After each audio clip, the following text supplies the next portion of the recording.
On today's episode of the South Texas Skillet, I'm going to give you my secret to the best chocolate chip cookies you have ever made.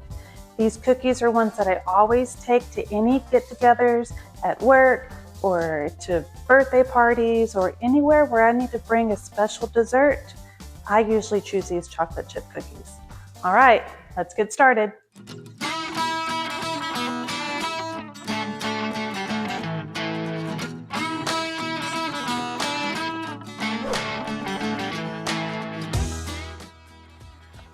All right, for this you need 2 sticks of butter or 1 cup of butter.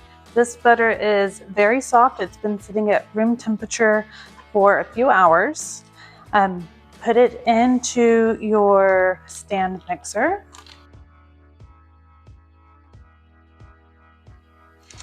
Okay, to that we're going to add 1 cup of sugar. This is a 1/4 cup measuring cup, so I'm going to add 4 of them.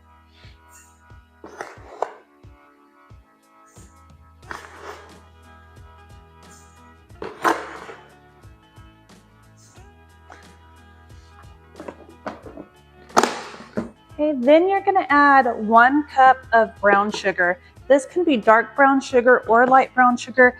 It doesn't matter. You do want the cup to be packed, so when I scoop up my brown sugar, you'll see that I push it against the side of my container to make sure it's nice and packed inside of the measuring cup. Again, I need 4 of these to make 1 cup. And you're going to turn on your stand mixer to about 4.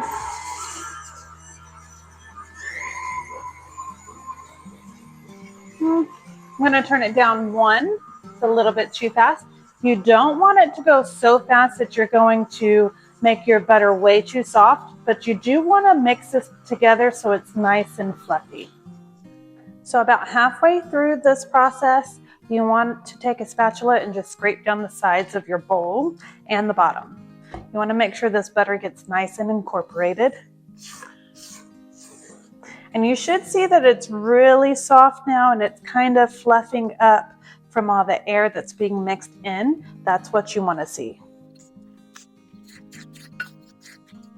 Okay, I'm going to let this go a couple more minutes. Usually I let it mix about 5 minutes so it gets nice and aerated. All right, so this is ready. I'm going to give it 1 more stir, just to get this butter off the sides where it's too high for the beater to touch it. And just get it off the bottom 1 more time. All right, I'm going to turn my mixer on 1. And then I'm going to add in 2 eggs. I'm going to do it 1 at a time until they're well incorporated. Okay, the eggs are mixed in. My secret ingredient is homemade vanilla extract. If you want to know how to make homemade vanilla, leave me a comment below and I will make a video for you. It's actually very easy. All right, so you only need about a teaspoon of this.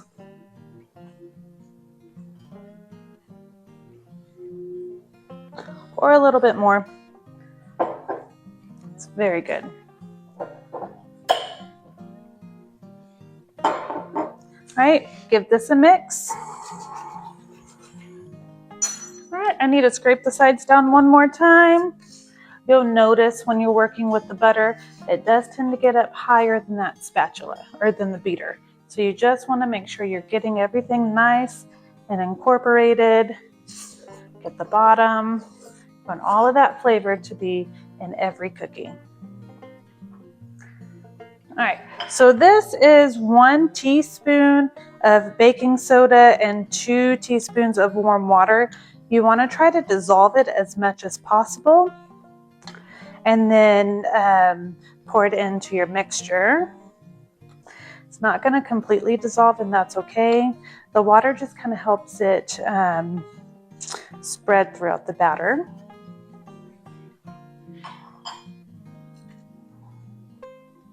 Okay, and then you want about a half a teaspoon of salt. Even though I used salted butter, I still add salt to my cookies and they turn out just fine. All right, mix this up.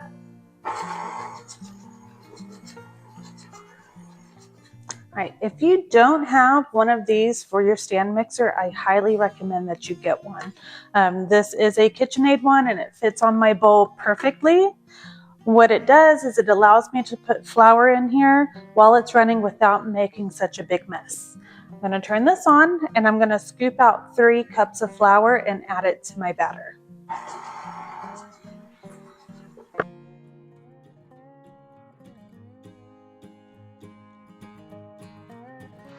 Okay, once that flour has become incorporated, go ahead and turn off your mixer. Get this dough off of your beater. You want to do the next step by hand. You don't want to use your mixer for this. We do need to make sure this flour is completely incorporated though. I'm just taking my spatula and scraping the sides down. There is some flour on the sides I want to get mixed in. And I can already tell I'm going to have to switch over to a spoon and not this spatula.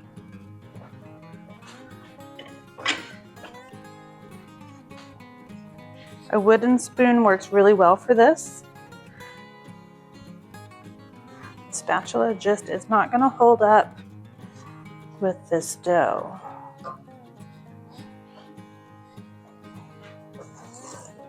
There we go.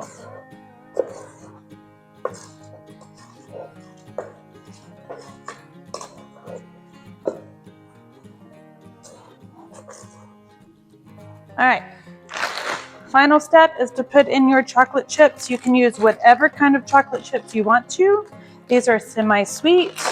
You can use sweet chocolate chips. You can use dark chocolate, M&Ms, a mixture of them. You can even put in pecans or walnuts or anything that you wanted to in here. I want to say the recipe calls for a cup of chocolate chips. I definitely add more than a cup though. I just add until it looks good. I want to make sure each chocolate chip cookie has a ton of chocolate in it.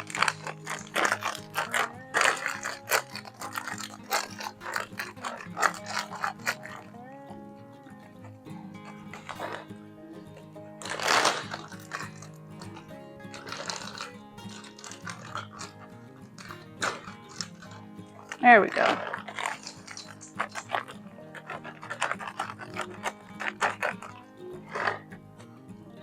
And that was half the bag, so that's definitely a lot of chocolate.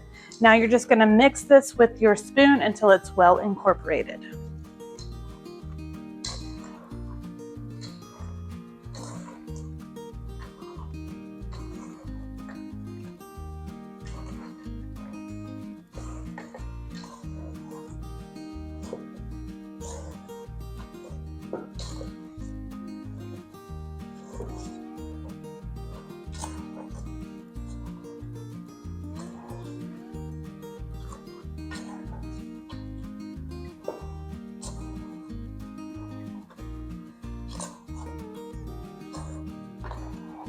All right, so your dough should look like this. That's how you know you have enough chocolate chips. I can't really tell you how much we put in there. I do think it was about 2 cups, maybe a little bit more. But my next secret to the best chocolate chip cookies is don't cook this right away. You need to take this batter or this dough and put it in the refrigerator for at least 30 minutes to let this chill before you put it in an oven. If you put it in an oven right now, your chocolate chip cookies are going to be flat. That butter's already warm. It's been at room temperature for hours. Then we ran it through our stand mixer, which warms it up even more. So that means the cookie is just going to flatten out in a hot oven. Put this in the refrigerator, like I said, for at least 30 minutes. Let this chill up, and then you can cook it. So when we make the cookies today, I'm going to use this big cookie sheet. I wanted to show you the difference between this big one and the normal size cookie sheet. This is the one that you normally get at the store. This one is huge. So this one I can usually do 2 rows of cookies with 4 in each row, so 8 cookies. This one I can do 3 rows of cookies with 4 to 5 cookies in each row. So if I was to compare them like this, you can see just how big this cookie sheet is. If you're interested in getting either one of these cookie sheets, I will link them down below. They are Nordic wear cookie sheets. They're nice. The ones that I used to buy, just the cheaper ones in the stores, would warp in a hot oven. These have never warped in my ovens, and I've baked them at high temperatures, so they're very nice. So I recommend, if you have a big family, to get yourself a big cookie sheet.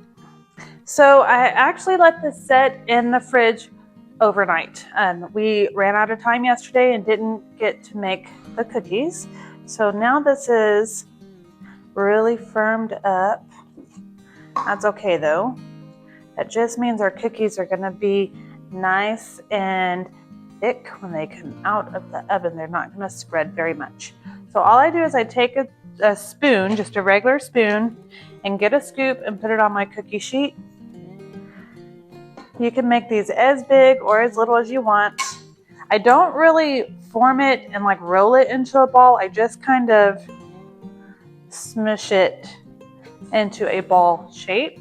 The reason I do that is because I don't want it to get too hot from my hands rolling it around. Remember, you want to keep that butter nice and cold before it goes into the oven. This is going to give you the best cookies. Sometimes I just add, if I feel like some of the cookie dough, if I feel like it needs more cookie dough, I'll add to it. If it needs less, I'll take away.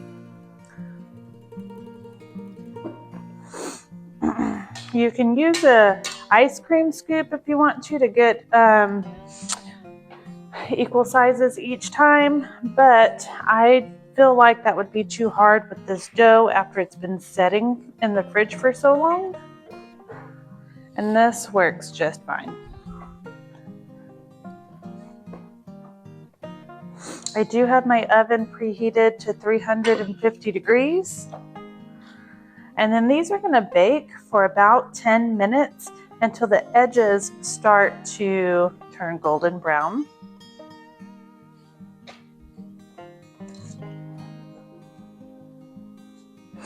Each time that I am done with my cookie dough, in between batches, I will put it back in the fridge, especially if my kitchen is warm. I don't want that butter to get hot. I don't want the dough to soften before we put it in the oven.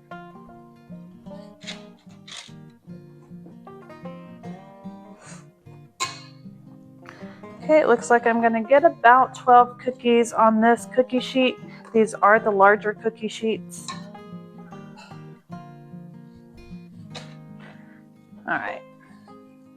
What I will do is right before these are done, I have another one of these cookie sheets. I'll get it prepped with parchment paper and start getting the cookie dough on it so I can just take this one out of the oven and put a fresh one in. All right, so it goes in the oven for about 10 minutes. So our cookies are almost done. I'm gonna get the next batch ready. And I can already tell with the batch that's in the oven, the cookies are not as big as I want them to be. So I'm just gonna add a little bit more cookie dough to each one. Not a lot, just a little bit more.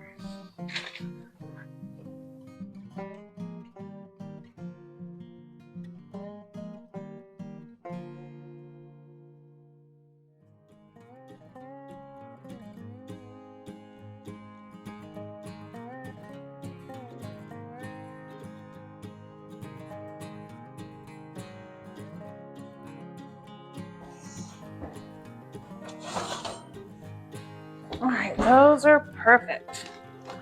There's just a little bit of golden brown around the edges. That's amazing.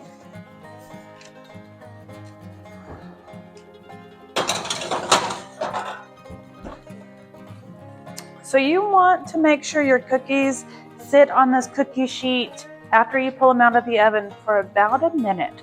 Don't take them off immediately and put them on your cooling rack. If you do that, they're going to be way too soft to move. Even letting them sit for a minute, they're still going to be soft, but not quite as soft. I'm going to move them over. You don't want them to stay on the cookie sheet either, because then it burns the bottom.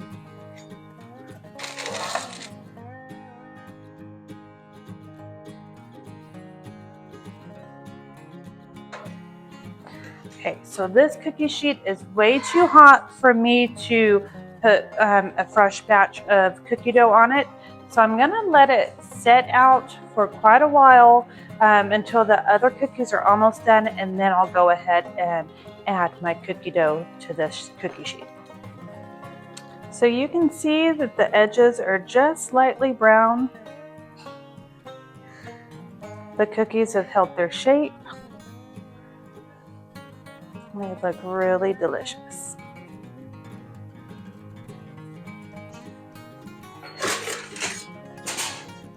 All right, my next batch is almost done. So you see, we just keep going. This really only takes about 40 minutes altogether, I'd say, when you're cooking it, because the cookie sheets are nice and big. I think I go through 4 batches.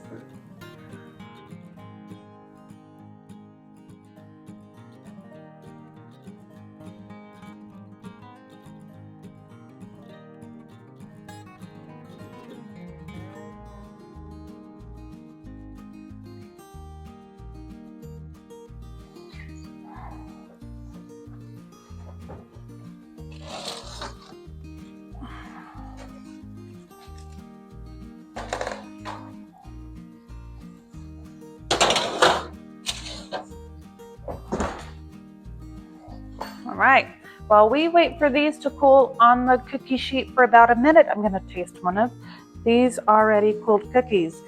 They're still soft because they're still a little bit warm. They are absolutely delicious.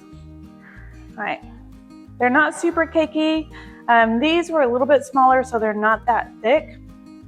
You can add more cookie dough to it if you want to, and it'll come out just great. But you can see they don't really spread out all that much. So they're not flat cookies either. And there's so much chocolate in each bite, my mouth is already watering. And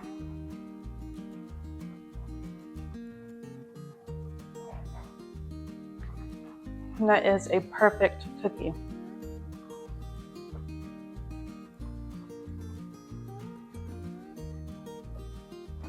These are so easy to make, and they really do come out perfect each time. I think you should give this a try. If you like this content and you want to see more of it, go ahead and give me a subscribe, leave me a comment down below, and let me know what other videos you would like to see.